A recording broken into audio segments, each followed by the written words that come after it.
What's up everyone, Terraquake here, and I'm back with another Pokemon Challenge video. Pokemon Diamond with only one Chingling was brutal, so I'm going to take a step back on this one. Today, I'm going to figure out if you can beat Pokemon Yellow as a youngster. Now, if you didn't see my Pokemon Emerald as a youngster challenge, then here's a little breakdown. To become a youngster, you must use Pokemon that only the finest youngsters use. So, I searched up a Pokemon Yellow walkthrough, looked at every youngster's team, and after doing that, Pokemon I can use are Rattata, Ekans, Spearow, Zubat, Slowpoke, Sandshrew, Nidoran Male, Nidorino, and Eradicate. So there's not as many options as my Emerald challenge, but it's definitely better options. I decided that the only Pokemon I'm not going to use is Zubat because it's not a great Pokemon in the first place, and it's even worse in Gen 1. You might be looking at my team and thinking, well, this isn't even a challenge. I've seen people beat this game with only a Rattata. Yeah, this team is pretty decent, but like I said, I'm taking it down a notch after my Pokemon Diamond challenge. However, I think there will still be a couple of challenges throughout this run, especially in the early game, because of how underleveled my team will be. And finally, it's time for the rules. I can only use the previously mentioned Pokemon in battle. I don't think I'll have to catch other Pokemon for HMs, but we'll see. No items in battle, only Pokeballs, held items, and items outside of battle are allowed, and I will not be using any glitches or exploits. Also, shout out to A Damage Done for telling me to do Pokemon Yellow instead of Pokemon Red or Blue when I do Gen 1 challenges. Alright, you guys know that I'm going to call myself TQ, and I call my rival Little Oak, because that seems like a cool name. I replaced Pikachu with Ekans because you usually can't get Ekans in these games, and if I started with someone like Slowpoke, then I think the early part of the game would have been too easy, plus you can get Slowpoke later on in the game anyways. I nicknamed my Ekans Snake and took on Little Oak for the first time. I just cheesed my way through the battle with the one and only broken move Wrap, and this time I did turn off battle animations, and because of my Pokemon Diamond challenge, I completely forgot to do that. After delivering Oak's parcel, I got some Pokeballs and caught Rattata and nicknamed him Rad, Pidgey and nicknamed him Birdie, that's a callback to my original Heart Gold save file, and Nidoran and nicknamed him Nidoran because I've heard some people call him that, and then I caught a Spearow because for some reason I thought I could get Pidgey instead. Don't worry though, I never used the Pidgey and I just stuck him in the PC and called my Spearow not Birdie.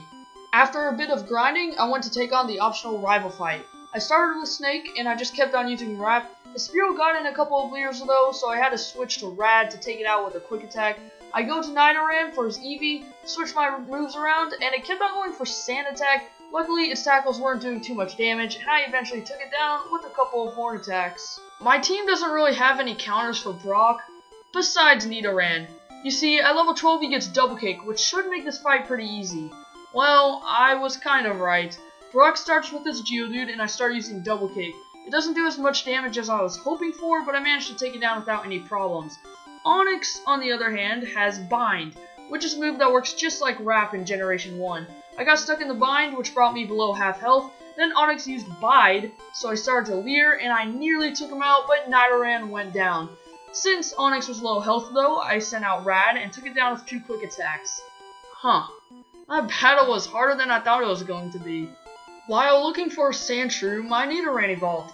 I think Nidorino will be one of my best team members, and I realized that his name doesn't make sense anymore. I'll need to fix that at the name rater. Hey, there's Sandshrew, and now you're mine. By the way, I nicknamed my Sandshrew Sandy, because I'm bad at coming up with nicknames. Time for another battle against Little Oak. Right at the start, I realized how underleveled my team was, and his Spearow was easily able to body mine. I sent out Snake and barely took it out with Poison Sting and Wrap as I only had 8 hit points left. Next is Sandshrew, so I sent out Rad and started using Hyper Fang. It takes 3 turns to take it out, but I got a flinch on the second turn, so Rad easily took it down. Then it's time for the showdown of the century, Rad versus Rattata. Yeah, I one-shot him with Hyper Fang. Last up is his Eevee, and I stayed in with Rad, hit the Eevee with 2 Hyper Fangs, and finished it off with a Water Gun. Why was Little Oak's Spearow the hardest one to take out? Before the gym, I go and save Bill from being stuck as a Pokemon forever, and then I take on Misty. She uses an X defend on Staryu, but the best I could do was tackle, so I took it down with 3 Horn attacks. Her Starmie was a whole different story though. Misty again uses an X defend, so I leer twice. It outspeeds me and hits my Nidoran, bringing it down to 10 HP. Horn attack still doesn't do much, and it finishes me off. Not Birdie gets off 1 Fury attack before going down to a Bubble Beam. Rad gets 1 shot, Snake goes down to a critical Bubble Beam, and Sandy goes down to a super effective Water Gun. Starmie literally just sweeped my whole team. On my 4th attempt though, Spearow managed to bring Starmie down below half health with some Fury attacks before going down. I sent in Rad and she used another X defend, but for some reason she didn't go for Bubble Beam or Water Gun. But I'm not complaining as Rad took it down with Quick Attack, getting us the 2nd gym badge. Onto the SS and I'm already fighting my rival again. The Spearow goes down much easier this time as I just bited a couple of times. I send out Rad, who's now Eradicate, and he easily one-shots Rattata. I missed my first Hyper Fang on Sandshrew, but then take it down with 2 more, and I missed 2 Hyper Fangs in a row on Eevee, but it can't do much to me, so I eventually take it down. Eradicate is very rad, if I don't say so myself. The Trash Can puzzle in Lieutenant Surge's gym wasn't too bad this time around, as I got it on my 2nd attempt. I usually get pretty unlucky with that puzzle. I've never really understood why Lieutenant Surge only has 1 level 28 Raichu in this game, but I got pretty lucky with it. He can't hit me with Thunderbolt since I have Sandshrew out, and he missed both of his Mega Punches, so I just took it out with a Dig and a Slash. That was much easier than I thought it would be. I also taught Eradicate Thunderbolt after the battle, just for some better type coverage. It's that time again. Time to absolutely destroy my rival. He now has a Fearow, so I switch to Rad and take it out with 2 super effective Thunderbolts. I stand for Shelter and one-shot it with the Thunderbolt. I go to Nidoran for his Vulpix. It hit me with a weak Ember, but I took it down with 2 Bubble Beams. His Sandshrew doesn't even compare to my Sandy as I kill it with a Dig and Slash. Man, Dig and Slash, that's a cool combo. Last up is his Eevee, which starts using Sand Attack, so I missed my first 2 attacks, and then one-shot it with Dig, defeating Little Oak once again. Giovanni time, and I was surprised at how easy this battle was. Not Birdie can't do much to his Onix, so I go to Nidoran to one-shot Onix and Rhyhorn. Last up is his Persian. I forgot he had that in Pokemon Yellow. For some reason the recording got extremely glitchy here, and I apologize for that, but all you need to know is that Sandshrew was able to take down the Persian without too many problems. Giovanni shouldn't be too much of a problem throughout this run. Erica time. Right as I was exiting the Rocket Hideout, Not Birdie learned Drill Peck, which made this battle super easy. He one-shot Tangela and Weepinbell. Gloom was able to take a Drill Peck, hit me with a decently powerful Acid, and then I finished it off with another Drill Peck. That was very quick, and that battle would have been 20 times harder if I didn't have Drill Peck. After beating Erica, I save Mr. Fuji, go 90 miles per hour down the cycling road, and end up at Koga. He actually caught me off guard because of how different his team is in yellow compared to red and blue.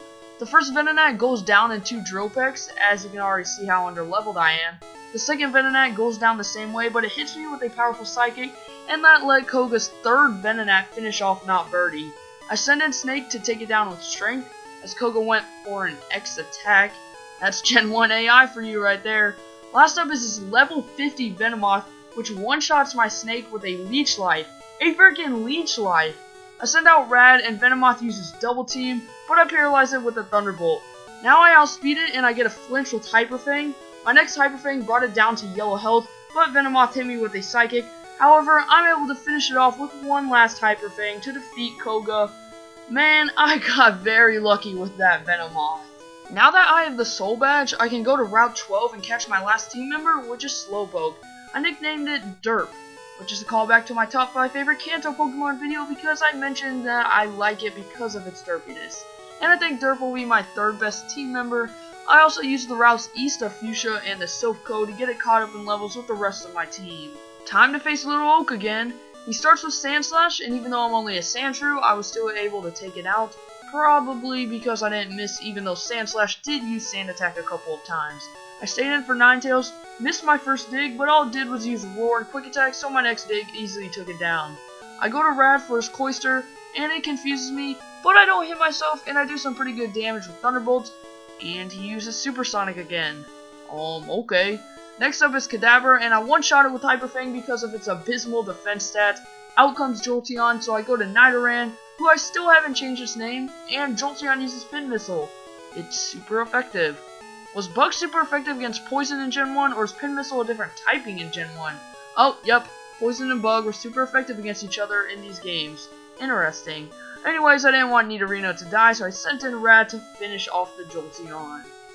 Giovanni time. He starts with Nidorino, so I take it down with 2 Psychics from Derp. He then goes straight to Persian. I took a risk staying in with Slowpoke, and I would have been able to take it out if it wasn't for Persian getting a critical hit with Bite. Come on. No need to fear, Snake is here. Yep, Ekans finished it off with 2 strengths. I go to Nidoran to one-shot the Rhyhorn like always, and last up is Nidoqueen. I wanted to see how Spearow could handle this thing, so I sent him in, and to my surprise, with 2 hit points left, Not Birdie actually took down the Nidoqueen. Awesome! Once again, I'm going into a gym battle extremely underleveled. Sabrina starts with her useless Abra, so I take it down with 2 strengths from Snake. She uses an X-Defend on her Kadabra, but all it did was Kinesis, so Rad eventually took it down. And then there's Alakazam. Once Sabrina used that X-Defend, it was game over. Alakazam swept my whole team. I'm going to give it one more shot, but if that doesn't work out, then I'll probably head off to Cinnabar Island. Or not, because on my second attempt, I managed to paralyze Alakazam while it was in yellow health, and take it down with the critical Hyper Fang from Raticate. Yet again, I got very lucky, but I'll take it because I don't have to grind. Time for Blaine. I start with Not Birdie, but his Ninetales one-shots it with a Flamethrower. I go to Derp and start using Surf. It doesn't do as much as I wanted to, but Ninetales only went for Confuse Ray and Quick Attack, so I was able to take it down. Next up is Rapidash, so I stay in with Slowpoke. It hits me with the Stomp, bringing me to red health. But for some reason on its next turn, it used Growl. I don't know why, but it let me get off another Surf before Derp went down. Snake is able to finish it off though, because Rapidash kept on going for Growl. Last up is Arcanine, and I get off an important Toxic before Snake goes down. I go to Rad, but Arcanine uses a Reflect. However, Super Fang always does half of the opponent's HP, so I use that as a hit me with a powerful takedown, and he probably could have killed Raticate if he didn't use Reflect again. With the poison starting to stack up and one last Hyper Fang, I was able to defeat Blaine. Is it just me, or does Blaine have the worst AI in Gen 1? I've always found it weird that Giovanni's gym is the only one with a field item in it, at least to my knowledge. Anyways, first attempt at Giovanni was a no-go. Dugtrio's out first, so I take it down with 2 Surfs, but not before he hits me with a powerful Earthquake. Persian gets a critical slash off on Rad, but then Giovanni decided to use Double Team, so I took it down with my own crit from Hyper Fang. Nidoqueen is where things started to go downhill though. It one-shot Nidoran, took out Not Birdie with 2 double kicks, as I was barely doing any damage to it. I'm able to take it down with Sandy, but Nidoking comes out and it swept the rest of my team. Yeah, I just decided that it's time to grind. I came back with my whole team at level 45, and here's how it went. I go to Not Birdie because Dugtrio can't even touch it, so I just take it down with 2 Drill Pecks. Once again, Persian got a critical slash, but then it used Double Team. Twice. I hit one double kick, bringing it to the red, but I missed my next one, and Persian takes down Nidoran with Fury Swipes. Derp comes in to finish it off, but then he went down to a Thunder from Nidoqueen. I didn't even know that I had Thunder. Nidoqueen one-shot Snake, and I went to Rad, who could have taken it out if I hadn't accidentally clicked Super Fang. Great job, me. Spearow finally finishes it off with a Drill Peck, and then he dies to Nidoking. So it looks like I'm going to lose. But in Gen 1, Earthquake doesn't hit the Pokemon if they're underground. So I took advantage of that. Sandy was able to defeat the Nidoking and the Rhydon, only because it missed a Fury attack on its first turn.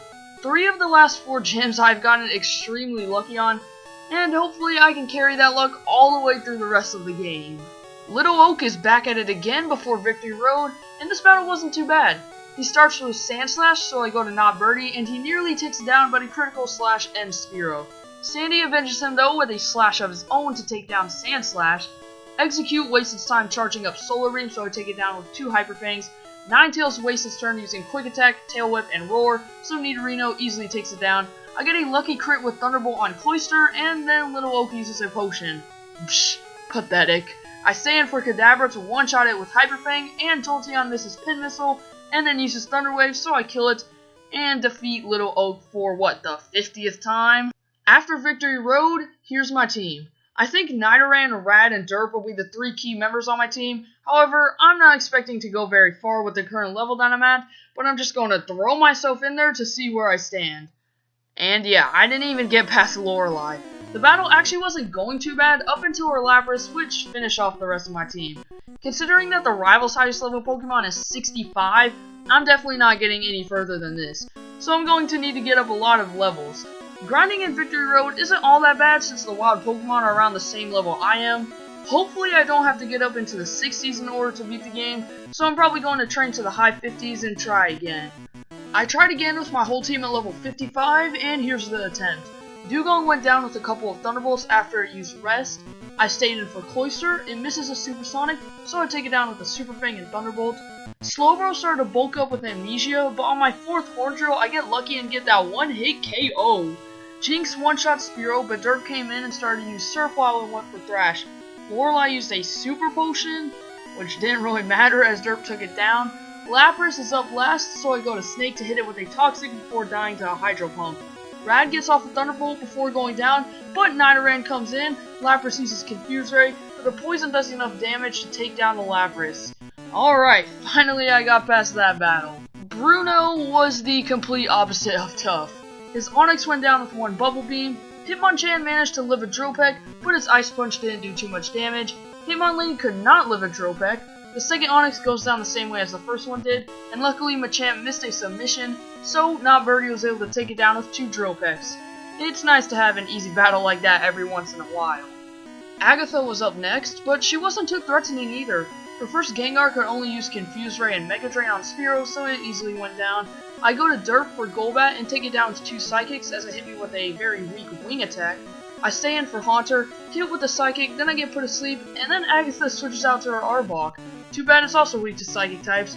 Haunter comes back in, only to be switched out to her second Gengar, so I get a free Psychic in. She tries to use Dream Eater, even though I wasn't asleep. Last up is the Haunter that seems like Agatha didn't want to use. It confuses me, puts me to sleep, but it didn't do too much damage, so I eventually took it down. 4th and final Elite Four battle against Lance, and this one was challenging. Gyarados goes down in 2 Thunderbolts, and Dragonair goes down in 2 Hyper Fangs. I would have been able to kill the second Dragonair if Rad didn't get fully paralyzed. After Raticate went down, I sent in Sandy, only to die to some Ice Beams. Derp eventually finished off the Dragonair. Nidoran was able to take down Aerodactyl, surprisingly, but Dragonite is where I lost this battle. However, I think with some better matchups and move choices, I can win. And I was correct. Derp was able to get Dragonite down into Yellow Health before going down to a Thunder. Sandy died to a Blizzard, Snake went down to a Hyper Beam, but because of a critical Drill Peck, Spearow took down the Dragonite. Out of all of my Pokemon, I was not expecting Spearow to be the one that takes down Dragonite. Time for the final battle in this game, and sorry for the animations, the game forces them on for the last fight. Little Oak starts with Sand Slash, like always, and I would have been able to kill it with Not Birdie if it wasn't for a stupid critical hit from Slash. Snake gets it to the red before going down to an Earthquake. Rad came in and finally finished it off with a Hyper Fang. Next up was Alakazam, but like always, it went down with a single Hyper Fang. I stayed in for Executor, but I got extremely unlucky. Rad missed Blizzard and it put me to sleep. Barrage, even though it's an incredibly weak move, hit more than 2 times every turn, so Rad did go down. Nidoran also went down because he was asleep for the whole time. After Little Oak used a full restore, Sandy eventually took it down. Derp should have been able to take down Cloyster easily, if I remember to use an Ether on Psychic. Once again, great job, me. I still managed to defeat it, but with very low health. Ninetales barely lived a dig, I missed a Slash, and it confused me, so I died by hitting myself. Derp came in to finish it off with 15 HP, but Jolteon obviously took him down. With some better luck though, I think I can win this battle. On my very next attempt, I got to Jolteon with more than half of my team left. Nidoran went down to a couple of pin missiles, but my boy Rad came in and finished it off with a Hyper Fang. I'm so glad that I didn't have to grind any further than level 55. I knew I was going to be underleveled, but I didn't expect my team to be this underleveled. This challenge was definitely easier than the Chingling one, but not the easiest that I've done. For my next challenge, I'm going to do Pokemon Emerald, and this time I will be beating Steven, even if that means grinding all the way up to level 100. If you guys did enjoy this video, then the best way to show support is to drop a like, subscribe, and hit the bell so you don't miss my next upload. And for now, I hope you guys enjoyed, and I will see you all next time.